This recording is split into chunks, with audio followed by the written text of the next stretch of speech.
آپ کی جو کتابیں، جو مجموعہ کلام اب تک چھپ چکی ہیں، جو تصانیف ہیں، ان کے بارے میں بتائیں۔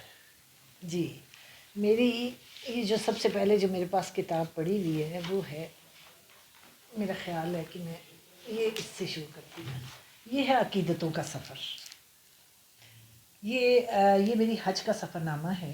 حج کے سفر نامے تو بہت لکھے جاتے ہیں، لیکن میری یہ جو کتاب ہے حج کا سفر نامہ، یہ آپ کو پڑھیں گے تو یہ اس میں مختلف پوائنٹ آف ویو ہے کہ میں نے وہاں جا کے صرف عقیدت کی آنکھوں سے نہیں دیکھا، بلکہ میں نے وہاں سوسائٹی اور معاشرتی حوالے سے بھی دیکھا کہ وہاں کس طرح لوگ بیہیو کرتے ہیں۔ مختلف، آپ کو پتہ ہے پوری دنیا سے لوگ آئے ہوئے ہوتے ہیں اور وہاں پھر ایک ساتھ رہتے ہیں، ان کا میل جول رہنا، وہ سب میں نے اس پہ وہ پوائنٹ آؤٹ کیا ہے۔ اور یہ کتاب میں نے اپنی والدہ اور والد کے نام کی ہے، والد، والدہ اور جیون ساتھی، تینوں کے نام۔ انتصاب ان کے نام ہے؟ جی، اچھا اچھا، اور آگے میں نے یہ جملہ لکھا ہوا ہے کہ جن کی محبتوں نے زندگی کی کٹھن راہوں کو سہل کیا۔ تو زبردست۔ ایک تو انتصاب کی طرف جو توجہ دلائی ہے، تو وہ اس وقت جب ہم کتاب مکمل کرتے ہیں تو اس کے بعد انتصاب لکھنا ہوتا ہے، وہ لکھ دیتے ہیں، لیکن یقین کیجئے کہ مجھے آج احساس ہوا کہ یہ تو بڑی اہم چیز ہے جو آپ نے توجہ دلائی ہے اس پہ، ورنہ اس سے پہلے مجھے کبھی احساس نہیں ہوا کہ وہ کتاب کا کہہ لیں کہ عرق ہوتا ہے نا، کہ آپ پوری کتاب جب آپ لکھتے ہیں تو اس کے تاثر میں رہتے یہ ہیں۔ بڑی پرسنل چیز ہے جی، یہ ہاں، انتصاب بہت لکھنا جو تاثر ہے۔ میں رہتے ہیں نا آپ اس میں، اور وہ اس تاثر میں جب رہتے ہیں تو کوئی نہ کوئی کردار جو ہے وہ آپ کے پس منظر میں ہوتا ہے، تو وہ اس پس منظر کو آپ وہ جی بالکل اس میں ایسے۔ اس کے نام کرنا چاہتے ہیں۔ تو یہ اصل میں یہ اس کتاب میں میری والدہ بہت بیمار تھی، تھوڑا سا میں اس میں بتا دیتی ہوں۔ تو جب میرے میاں نے فیصلہ کیا حج کا، تو میں نے ریفیوز کر دیا، میں نے کہا نہیں جی، میری والدہ بہت بیمار ہے، یہ نہ ہو کہ میں حج کرنے جاؤں اور واپس آؤں تو والدہ نہ ملے۔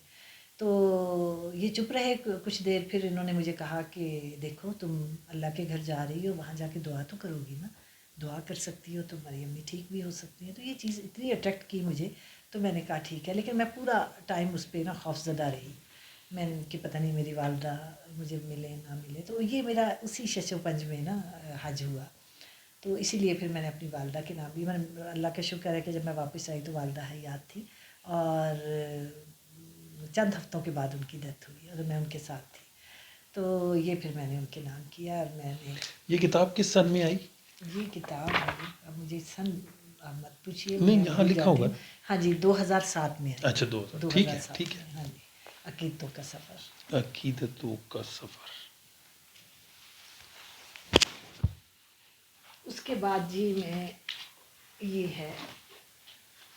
میری ہے انڈیا کا سفر نامہ۔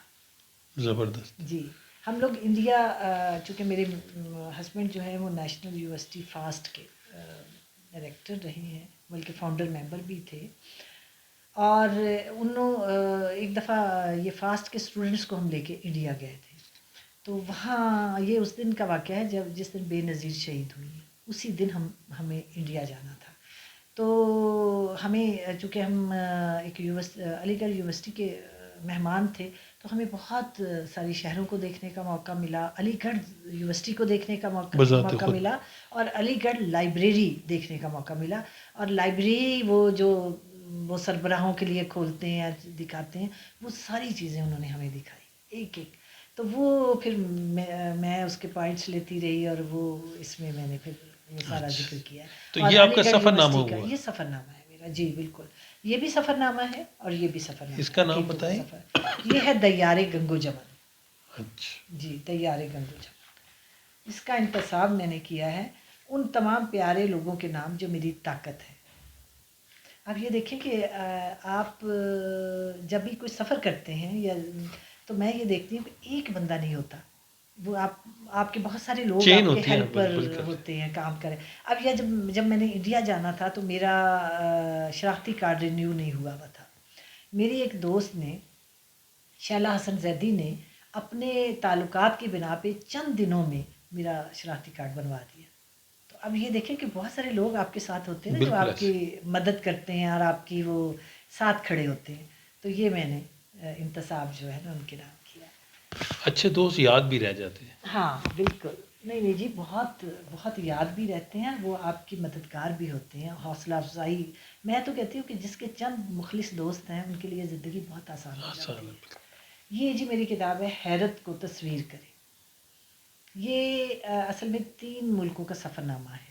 ایک تو انگلینڈ کا ہے، دوسرا امریکہ کا، اور تیسرا آسٹریلیا کا. تو یہ مجھے امریکہ تو خیر ہم سیر کرنے گئے تھے، لیکن یو کے اور یہ آسٹریلیا میں میرے بچے ہیں، تو ہمیں وہاں جانے کا موقع ملا، اور مجھے بہت ہی ظاہر ہے سہولیات بھی مل گئیں وہاں دیکھنے کا. تو اس میں مجھے اس کا انتصاب، ہاں اس کا انتصاب میں رگے جاں سے بھی قریب اپنی والدہ محترمہ وزیر بیگم، دل کی دھڑکن میں بسے والد محترم رحمت اللہ، اور امید صحت میری پوتی ہانیہ کے نام. کیا بات. یہ 2 جنریشنس کا ہو گیا. یہ ہے جی، یہ میری اسی سال آئی ہے کھڑکی کے اس پار.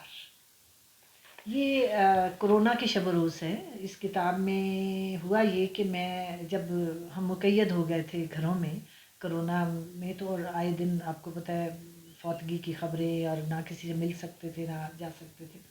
تو اس وقت پھر میں یہاں بلکہ اسی صوفے پہ بیٹھی ہوئی، تو میں سوچتی رہتی تھی اور لکھتی رہتی تھی. اور اس میں پہلے سب سے پہلے میں نے شروع کیا اپنی اسٹریٹ سے، کہ اسی اسٹریٹ کو آباد ہوتے دیکھا، سڑک بنتے دیکھا، لوگوں کے گھر بنتے دیکھے، اجڑتے دیکھے، مرتے دیکھے، اور بہت سارے گھر بیچ کے چلے گئے. تو یہ آپ مطلب کہانی در کہانی، میں نے تو یہ ہے کہ اپنی اسٹریٹ کا سوچا، اور اس کے بعد کہانیوں کا ایک سلسلہ چل نکلا. تو میرا یہ ہوتا تھا کہ میں فیس بک پہ لکھتی تھی، اور فیس بک پہ جس دن نہیں لکھتی تھی اس دن یقین کیجئے کہ کبھی کینیڈا سے کبھی امریکہ سے فون آ رہے ہوتے تھے کہ ہم صبح اٹھتے تھے تمہاری قسط وہ فیس بک پہ آئی ہوئی ہوتی تھی، اور ہم اس کو پڑھتے تھے، تو تم نے آج کیوں نہیں لکھی. تو پھر مجھے احساس ہوا کہ واقعی کہ شاید اس میں کوئی دم خم ہے تحریر میں. میں تو اپنی ویسے ہی لکھتی تھی. تو اس سے پھر میں نے وہ چل نکلا، اور میں نے لکھتی چلی گئی، اور میں یہ پوری کتاب اپنے موبائل فون پہ لکھی ہے. اچھا. تو اس کے بعد پھر مجھے وہ سفر ختم ہوا تو اسلام آباد آنے کا، اور اس سے پہلے ہم کرائے پہ رہتے تھے اس کا، اس گلی کا. پھر اس کے بعد مجھے اپنی زندگی کی اپنے اندر میں نے جھانکا، تو مجھے اپنے اندر کی کہانیاں اپنی زندگی کے بارے میں، تو اور یہ بایوگرافی بھی کہہ لیں کہ ایک طرح کی ہے. تو اس طرح پھر کہانی در کہانی کا سلسلہ، اس میں بڑی انٹرسٹنگ کہانیاں، آپ حیران رہ جائیں گی کہ ایک ایک کردار، ایک ایک واقعہ جو ہماری گلی میں چلتا پھرتا تھا، شاید میں بھی بھول چکی تھی، سچی جو بات ہے. لیکن جب مجھے کہانیاں میں لکھنے لگی تو مجھے جس طرح وہ یاد آتی چلی گئی، تو وہ میرے لیے بھی ایک بڑا ہی نہیں، انٹرسٹنگ کرونا نے تو ایکسپیرئنس تھا. ہمیں کافی حد تک جو ہے ہاں ایک ہمارا جیسے ری وائٹلائز بھی کر دیا یادوں کے حوالے سے، اور پوری سماجی تبدیلی جو ہے. بالکل. اور ظاہر بات ہے گھر میں ہیں، اور پھر اچھا جب آپ گھر میں مقید ہو جاتے ہیں نا، پھر آپ کو صوفے، پردے، گلاس، پانی، کتابیں، یہ ساری چیزیں جو ہے نا گھر میں ہی جو ہے اپنی بالکل. اپنی مصیبت ڈھونڈنی ہوتی ہے. تو کئی چیزیں ایسی ہیں جو آپ کو ایون کہ انسانوں کو بھی آپ کو پھرولنے کا لفظ میں ہاں استعمال کر رہا ہوں. بالکل. تنہائی ہوتی ہے نا آپ کی، تھوڑی سی سوشل لائف ختم ہو جاتی ہے، آنا جانا، تو وہ آپ پھر کنسنٹریٹ کرتے ہیں نا آپ کسی آپ خاص چیز پہ، آپ شوق پہ، یقین کریں ذوق کئی پہ. لوگوں نے تو بہت سفر کیا، لیکن کئی لوگوں نے جو گھر میں تھے 2 ماہ جو ہے وہ بڑی عیاشی کے بھی گزارے. عیاشی سے مراد یہ کہ بڑا پیس اینڈ کام، صبح اٹھے بس ویٹ کرے نا، اور تو کوئی کام ہے نہیں، یا تو ہاں موت کا ویٹ بالکل. کر رہے ہیں، کرونا ہاں ہونے کا، صحیح بات ہے. یا پھر راستے کھلنے کا، یا وبا کے بالکل. چھٹنے کا. تو وہ بڑا اچھا لگا کہ اس میں مجھے وہ خوف بھی ختم ہو گیا نا، کہ وہ اس کے جو موت کا خوف تھا، یہ وہ اپنی کہانیاں لکھنے میں اتنی میں مگن ہو گئی کہ بڑا ہی اچھا مجھے ٹائم گزرا میرا. تو یہ میں نے انتصاب کیا ہے اپنے جانثار بھائی امان اللہ اور سیف اللہ، خون بن کر رگوں میں دوڑنے والے میرے بچے فہد، ہارون اور سائرہ، اور شادی کے 8 سال بعد سائرہ کے گھر آنگن میں کھلنے والی کومپل میری نواسی زہرا احمد کے نام. کیا بات. یہ ساری چیزیں. اب یہ میری ابھی تو اکلوتی ہے، انشاءاللہ ایک اور مواد تیار ہے، افسانوں کی مسیحا. تو یہ اس میں چھوٹی چھوٹی کہانیاں ہیں میری، وہ بھی کہہ لیں کہ معاشرے کے حوالے سے، رویوں کے حوالے سے میں زیادہ لکھتی ہوں. تو یہ میں نے اپنے شوہر محمد ایوب الوی کے نام، جو تحمل، بردباری اور محبت کا سمندر ہے، مگر یہ سمندر ان کے اندر ہی پنہا ہے، حسرت ہے کہ کبھی اس کی فوار لبوں سے چھلک کر مجھ تک بھی پہنچے۔ ہاں تو اس پہ بڑا انتصاب پہ نا بہت ہی کرٹیسائز بھی کیا تھا لوگوں نے کہ آپ نے یہ کیا لکھ لیا اپنے میاں کے بارے میں۔ تو میں نے کہا یہ ایک جو میرے اندر کی فیلنگ تھی وہ میں نے اس میں دیکھیں لکھی۔ یہ انتصاب یہی ہوتا ہے نا ہاں کہ آپ جو بات آپ کے دل میں ہے آپ کہتے ہیں وہی یہاں اس کو جگہ دی جائے، یہی جگہ دی جائے۔ بالکل، تو ان افسانوں کو کچھ میں نے آپ کو سنایا بھی ہے، تو بس اسی طرح کی کہانیاں ہیں، زندگی کی کہانیاں جو ہم لکھتے چلے جاتے ہیں۔ بہت زبردست آپ کا کام، ابھی آپ کی پائپ لائن میں بھی کچھ کام ہے؟ ہاں بالکل، آپ نے یاد دلایا، میری 2 کتابیں جی، ایک تو میں نے سلمیٰ اوان پہ کام کیا ہے، شخصیت اور فن، تو وہ پڑھا ہوا ہے، بلکہ کافی عرصہ ہو گیا ہے کہ میں نے اکیڈمی آف لیٹرز کو دیا تھا، ابھی تک انہوں نے خیر بہرحال چھاپا نہیں ہے، لیکن امید پہ دنیا قائم ہے۔ اور دوسرا بک فاؤنڈیشن نے ایک تو یہ ابھی ریسنٹلی یہ کھڑکی کے اس پر چھاپی، ایک میرا تحقیقی کام ہے، کافی اس میں مجھے 2 سال تقریباً لگے۔ پاکستان گرل گائیڈ کا نام تو آپ نے سنا ہی ہوگا۔ اس میں یہ ہے کہ مجھے وہاں ہماری کمشنر تھی فرحانہ عظیم، اس نے میری ایسی تحریریں دیکھی تو انہیں بہت پسند آ گئی، تو انہوں نے کہا کہ بھی تم ہسٹری لکھو گائیڈنگ کی۔ تو وہ خیر مختلف مراحل طے کرتی کرتی تو انہوں نے مجھے پھر ایک دن بٹھا کے بتایا کہ ہسٹری اس طرح نہیں لکھنی کہ کب شروع ہوئی اور کب ختم ہوئی، میں یہ چاہتی ہوں کہ ہمارے یہاں بہت سارے لوگوں نے بہت کام کیا اور وہ ڈیتھ ہو گئی، کچھ زندہ ہیں، کچھ کام چھوڑ کے بیٹھی ہوئی ہیں، تو وہ اب ناپید ہو گئی ہیں، وہ رول ماڈل ہے ہماری سوسائٹی کی خواتین کے حوالے سے۔ تو اس کے انٹرویوز لو، جاؤ ان کے پاس ہر صوبے میں اور ان کے انٹرویوز لے کے تو وہ لکھو۔ تو میں شروع ہو گئی اللہ کے نام پہ، تو یقین کیجئے کہ میں جب یہ گائیڈنگ کے حوالے سے میں نے لوگوں کا، خواتین کا اپنی سوسائٹی میں کام دیکھا، ان کا جذبہ دیکھا، ان کا، اور واقعی صحیح بات ہے کہ وہ ہم ہائی لائٹ نہیں کر سکے اس کو، کبھی بھی کسی نے بھی نہیں آئی، وہ ختم ہو گیا، ساتھ ہی سوشل ورک کی تھا نا زیادہ تر لوگوں کا، اور یہ اتنا ضروری ہے سوسائٹی کے لیے۔ آج میں بھی سوشل ورک کرتی ہوں تو مجھے لوگ کہتے ہیں کہ آپ بغیر پیسوں کے کام کرتی ہیں، آپ اپنا وقت بھی دیتی ہیں، اپنا فیول بھی خرچ کرتی ہیں، مطلب لوگوں کی سمجھ میں آتا ہی نہیں ہے کہ کام کرنا اور لوگوں کے لیے اپنی ذات سے نکل کے لوگوں کے لیے کام کرنا کتنا خوبصورت ایکسپیرئنس ہے۔ یہ ہمارے ہاں ختم ہو گیا ہے نا، تو اس میں جو یہ ابھی انشاءاللہ 1-2 ہفتے میں چھپ جائے گی، اس میں نے ان خواتین کو ہائی لائٹ کیا ہے کہ جنہوں نے سوسائٹی کے لیے بے تحاشا کام کیا اور کس طرح ان کی زندگیاں گزری۔ یقین کیجئے کہ میں نے بہت کچھ سیکھا، اور اس میں یہ تھا کہ کئی خواتین ایسی تھیں کہ جنہوں ایک مجھے بہت ہی اچھا لگا جملہ، میں آپ کو شیئر کرتی ہوں۔ ارشاد۔ تو انہوں نے مجھے کہا کہ میں کوئی بات ہوئی شادی کی، تو کہتے میں نے شادیوں پہ جانا چھوڑ دیا، میں نے زندگی میں کبھی شادی پہ نہیں گئی۔ کہ میں نے کہا، میں حیران ہوئی کہ کیوں؟ تو کہتی ہے کہ میں ایک دفعہ شادی پہ گئی تھی اور جا کے واپس آئی ہوں تو میں نے اپنے آپ سے سوال کیا کہ کتنی اسٹوپڈ ایکٹیویٹی ہے جس میں میں وقت ضائع کر کے آئی ہوں، کہ مجھے کیا حاصل ہوا؟ تو کہتی اس کے بعد میں نے فیصلہ کیا اور میں کبھی شادی پہ نہیں گئی۔ اور انہیں نے مجھے بتایا تھا، کہتے کہ میں نے یہ سوچا کہ زندگی میں اگر سوشل ورک نہیں ہے، اگر آپ کسی کی کوئی خدمت نہیں کرتے تو پھر آپ کی زندگی کا جواز کیا ہے؟ آپ کیا جواز پیدا کریں گے؟ تو وہ زبردست۔ یہ مطلب اس طرح کے خوبصورت جملے اور اس طرح لوگوں نے کام کیا بے تحاشا سوسائٹی کے لیے، مطلب ہاں ساری زندگی کنٹریبیوشن دیا تو ہے، ہونی چاہیے، ہاں دیا صحیح۔ ہے۔ اب یہ عورتیں کہہ لیں کہ ماضی کے دھندلکے میں دفن ہو چکی تھی، میں نے ان عورتوں کے انٹرویوز کیے جو زندہ تھیں، بعض ایسے بھی شامل ہیں کہ جو وفات پا چکی تھی، ان کی بیٹی سے انٹرویو لیا، ان کی بہن سے انٹرویو لیا، تو وہ بڑے انٹرسٹنگ، ہر آپ کو پتہ ہے ہر پرسنالٹی ایک پھر ڈفرینٹ نہیں ایکسپیرئنس بالکل، ہوتی ہے۔ اسٹرگل جنہوں نے کیا ہوا ہے ہاں، وہ تو ہیروز ہیں نا۔ آپ حیران ہوگی کہ ایک خاتون کا میں انٹرویو لینے گئی ایک گاؤں میں، ان میرڈ تھی وہ خاتون، ہماری ٹرینر تھی وہ۔ وہاں جا کے مجھے اندازہ ہوا کہ اس نے پورے گاؤں کا، آپ کہتے ہیں نا کہ پورے اثر اندازی، پورے گاؤں کا ماحول بدل دیا۔ اس گاؤں میں، چھوٹا سا لاہور کے مضافات میں ہے، تو وہاں سارے مرد نشہ کرتے تھے اور وہ خواتین کو مارتے تھے، اور خواتین جو ہے وہ گھروں میں بیچاری پستی تھی۔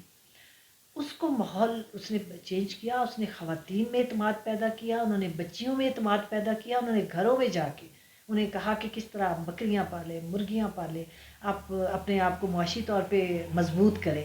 اور اس کے بعد انہوں نے پھر مردوں کو چینج کیا، بچیوں کے تھرو کیا، بیویوں کے تھرو کیا. مطلب کس طرح سوسائٹی میں آپ اندازہ نہیں کر سکتے کہ آپ وہ گاؤں میں کتنی چینج لے کے آئی خواتین. تو یہ دیکھنے والا تجربہ ہے، نہیں بالکل صحیح ہے. ایکسپیرئنس ہے. اور وہ یہ جو کام آپ نے کیا ہے یہ بھی اپنی اس کی بھی بڑی ورتھ ہے ہاں کہ اچھا اس میں ایک تو یہ ہسٹری ہوگی، دوسرا یہ کہ ان کو جو پڑھے گا ہاں جو لوگ رول تو وہ ماڈل. موٹیویٹ ہوں گے، وہ ہاں مزید موٹیویٹ ہوں نہیں گے. مطلب ہم کیوں کسی اور ملک سے یا دنیا سے لینے جائیں، ہمارے تو اپنے اپنے پاس ہے، رول بالکل ہے، ماڈلس ہیں. بالکل ہے. ہم ان کو کیوں نہ ہائی لائٹ کریں. ایسا ہی ہے، ہاں بہت بڑا کام ہے یہ، کوئی چھوٹا کام تھوڑی. سوسائٹی میں پازیٹیو کام ہے. آپ نے اتنا سوشل ورک کیا اور سوشل ورک کا آپ کا مزاج ہی سوشل ورکنگ ہے. آخری سوال ہے میرا آپ سے، جی. آپ ہماری سوسائٹی میں کیا ایسا ایک اقدام چاہتی ہیں کہ وہ ہو جائے تو ہماری سوسائٹی بدل جائے گی؟ میں یہ سمجھتی ہوں کہ ہمیں اپنی ذات سے نکل کے سوچنا چاہیے. ہمیں انفرادی نہیں، اجتماعی سوچ کے ساتھ سوسائٹی کو لے کے چلنا چاہیے. میرا خیال جب ہم اپنی ذات سے نکل جائیں گے نا، دیکھیں جب میں یہ سوچتی ہوں کہ میں اور میں کہاں ہوں، مجھے وہاں ہونا چاہیے، تو میرا خیال ہے کہ پھر سوسائٹی چینج نہیں ہو سکتی. سوسائٹی میں ہمیں دوسروں کو ساتھ لے کے چلنا چاہیے، محبت تقسیم کرنی چاہیے، نفرتوں اوپن کو مائک ختم کا کرنا چاہیے. کیا ہے سلسلہ اور وہ کیسے آیا ذہن میں؟ جی اصل میں جب یہاں آئی ہوں تو مجھے تشنیگی کا احساس ہوتا تھا. میں نے اس سے پہلے میں بتا دوں کاروان ادب شروع کی تھی. اس میں اس زمانے میں میری اتنی یہاں اس شہر میں بہت زیادہ ادیبوں سے دوستی نہیں تھی. تو پھر اسی طرح چراغ سے چراغ میں گئی. آصف اکبر صاحب ان کی ڈیتھ ہو گئی تو میں ان کے پاس گئی. میں نے کہا میرا دل چاہتا ہے میں کچھ ادیبوں شاعروں کو اکٹھا کروں اور اپنے گھر میں. تو انہوں نے کہا کہ ہاں ٹھیک ہے. پھر ہم نے شروع کیا. وہ بہت ہی سکسیزفل رہا، ایک فیملی کی طرح بن گیا. اس میں کوئی قدغن نہیں تھی. اس میں شاعری بھی ہوتی تھی، اس میں افسانہ بھی، کہانی بھی، جو جس نے بھی جو لکھا ہے. لیکن یہ ہے کہ پھر وہ اس میں میں ٹرپ بھی لے کے جاتی تھی ان لوگوں کو، ایک فیملی کی طرح نا. باہر بھی چلے جاتے تھے کبھی کہیں کبھی کہیں. تو بہت انجوائے کر رہے تھے سارا کچھ ہے. پھر میں اس میں تھوڑا سا بور ہو گئی کیونکہ اس میں بہت سارے نان ادیب بھی آ گئے تھے. پھر ان کی تحریریں جو ہے وہ مطلب مزہ نہیں دیتی تھی مجھے. تو میں پھر تھوڑا بور ہونے لگی اور کچھ عرصہ میں کام کر کے، سچی جو بات ہے مجھے ہوتا ہے کہ اس میں تازگی آئے، اس میں نیاپن میں. پھر جب یہ ختم ہو گیا تو پھر میں نے اس میں ایک دفعہ میں گئی لوک ورثہ. تو ڈاکٹر فوزیہ مجھے ملی تو انہوں نے مجھے کہا کہ میں اس طرح کا ایک پروگرام شروع کرنا چاہتی ہوں کیونکہ میرے پاس بہت سارے لوگ آتے ہیں، وہ کہتے ہیں کہ ہمیں کوئی پلیٹ فارم نہیں ہے، وہ گانا چاہتے ہیں نا، ان کے اندر ٹیلنٹ ہے. تو میرے پاس تو ٹائم نہیں ہے، تم اس طرح کرو کہ یہاں اوپن مائک پروگرام جو ہے وہ شروع کرو. میں نے کہا مجھے تو کوئی ایکسپیرینس نہیں ہے اس کا، سچی جو بات ہے ایمانداری سے. تو کہتی کہ نہیں وہ تم ہی کرو گی. میں نے کہا میں کیسے کروں گی؟ کہتی نہیں اپنی ٹیم بناؤ، لوگوں کو لے کے آؤ اور وہ کرو اور شروع کر دو اللہ کا نام لے کے. اچھا میں گھر آ گئی تو میں سوچنے لگی کیونکہ میری چونکہ مزاج بھی ایسا ہے کہ ایک نئی چیز ہے، ایڈونچر ہے، چلو کر کے دیکھ لیتے ہیں. تو میں نے پھر وہ ذہن لڑانا شروع کر دیا. پھر میں نے ڈھونڈا لوگوں کو، ڈھونڈ لے کے ٹیم. پھر میں ان کے پاس پہنچی. خیر وہ ہمارا یہ تھا کہ ہم ایک دن انٹرویوز لیتے تھے نئے لوگوں کے. انہوں نے کہا کہ باقی سب کام پبلسٹی اور یہ وہ سب ہم کریں گے، آپ نے صرف اس کو کرنا. تو ہم اس میں انٹرویوز لیتے تھے اور سنڈے کو ہم پروگرام کرتے تھے. تو اس میں شروع میں تو یہی تھا کہ میں خود ہی تصویریں کھینچ رہی ہوں، خود ہی اناؤنسمنٹ کر رہی ہوں، خود ہی میں وہ کر رہی ہوں. تو لیکن یہ کہ پھر آہستہ آہستہ آہستہ آہستہ لوگوں کو شامل کیا اور قافلہ بنایا. پھر تو اینڈ میں اتنا زیادہ پاپولر ہو گیا پروگرام کہ اس میں ہمیں کنٹرول کرنا مشکل ہو جاتا تھا کہ لوگ چاہتے تھے کہ وہ ہو. بلکہ لوگ ہمارے پاس آتے تھے اور وہ کہتے تھے کہ ہم ہفتہ بھر بڑے ڈپریشن میں رہتے ہیں اور انتظار کرتے رہتے ہیں اس دن کا. بڑا پاپولر ہوا پروگرام. پھر آپ کو پتہ ہے کہ جب اتنا پاپولر ہو جائے تو پھر ڈاکٹر فوزیہ سعید بھی چلی گئی جو اس کی موجد تھی. تو میں مطلب میں نے جب یہ پروگرام کیا تو میرے میاں نے کہا تھا کہ تم ٹھیک ہے تم کر لو اس طرح کا پروگرام، لیکن یہ ہے کہ تم نے ایک پائی بھی نہیں لینا لوک ورثہ سے، اگر مطلب پیسہ نہیں لینا. تو پھر میں تو فری کرتی تھی. تو جب انسان پیشن کے ساتھ کام کرتا نا، اس کو پیسے کا لالچ نہیں ہوتا، تو وہ پھر اس کو ہاں پھر وہ اور کرتا طرح لے چلا کے جاتا ہے، چلتا ہے صحیح نا. ہے. تو پھر میں نے اس کو ادیب و شاعروں کو بھی مدعو کیا، اس میں لوگوں کو لے کے آئی، تو بڑا مزے کا وہ پروگرام، اس میں 2 ایوارڈ مجھے ملے، ڈاکٹر فوزیہ نے دیے مجھے، تو وہ بہت انٹرسٹنگ. تو پھر ڈاکٹر فوزیہ، پھر میں انگلینڈ مجھے جانا پڑ گیا نا، تو انگلینڈ جب میں گئی تو پھر وہ منتشر ہی ہو گیا پروگرام، وہ ختم ہی ہو گیا تقریباً. تو وہ میں نے کیا. پھر اس کے بعد حلقہ باب نصر کا کیا. پھر ان دنوں میں فارغ تھی تو میرا دل چاہتا تھا کہ دوبارہ سے کاروان ادب کو نا میں وہ کروں. تو ایک دن سلمان باسط صاحب میرے پاس آئے اور انہوں نے کہا کہ ہم، کیونکہ شاعری تو ہوتی ہی رہتی ہے ہمارے یہاں، نثر نہیں ہوتی، تو ہم کیوں نہ ایک نثر کا، میں تو امریکہ جا رہا ہوں تو اس طرح کا کچھ کریں. تو میں نے کہا میں تو خود پہلے سے ہی چاہتی تھی کہ میں کاروان ادب، اور کاروان ادب سے میں نے کہا وہ تھوڑا سا کہہ لے کہ ہٹ گیا تھا نا ہمارے جو مقاصد ہے، تو اس لیے میں بور ہو گئی تھی. تو میں نے کہا ہم یہ اسٹرکٹلی ذرا اس کو کریں گے.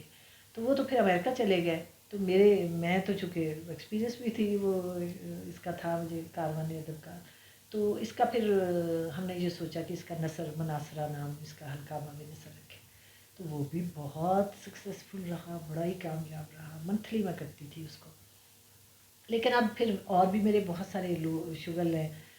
میں BPW میں بھی ہوں، میں فیض الاسلام کا بھی 5 اسکولوں کا جو میگزین ہے وہ بھی میں ہی ایڈٹ کرتی ہوں، اور پھر یونیورسٹی وومن میں بھی ہوں، پاکستان گرل گائیڈس میں بھی ہوں. تو پھر وہ ایسی کھینچا تانی، آپ کے پاس ٹائم ہاں تو ٹھیک وہی ہے، ہوتا پھر ہے، پھر جو لکھنا کام بھی. صحیح ہو سکے وہی کرے بندہ ہاں جی. تو وہ پھر تھوڑا سا میری توجہ ہٹ گئی، لیکن ابھی بھی میں باہر نکلتی ہوں تو لوگ مجھے پکڑ لیتے ہیں کہ آپ ہمیں بلائیں، اور یہ وہ پھر انشاءاللہ شروع کروں گی. میوزک بھی میرا شوق ہے، چونکہ وہ بھی ہم محفلیں کرتے رہتے ہیں. گاتی بھی ہیں یا نہیں نہیں صرف گاتی نہیں، گواتی ہوں. گواتی ہیں؟ جی بہت اچھا رہا جی، بہت چلیے، شکریہ آپ کے تھینک یو ٹائم سو کا. مچ. تھینک یو اور آپ کا کہ آپ نے کیسے ڈھونڈا مجھے، آپ کو آپ نے کیسے سوچا؟ نہیں، آپ کو ڈھونڈنے کی ضرورت ہے. تو میں بڑی حیران ہوئی، میں نے کہا آپ نے، ایسا تو کوئی ٹیلنٹ نہیں ہے، جی لیکن یہ ہے بالکل، ہم کہ ایسی نان ٹیلنٹڈ لوگوں کو ڈھونڈ. اچھا اچھا. تو میں نے کہا چلے، بات کر کے اچھا لگتا ہے، ظاہر ہے. بہت شکریہ جی. تھینک یو سو مچ، آپ کا بہت شکریہ. میرا خیال ہے کہ ہوگی اذان ہو گئی ہے، ہمیں تو پتہ ہی نہیں چلا. میں ذرا 1 سیکنڈ دیکھ لوں.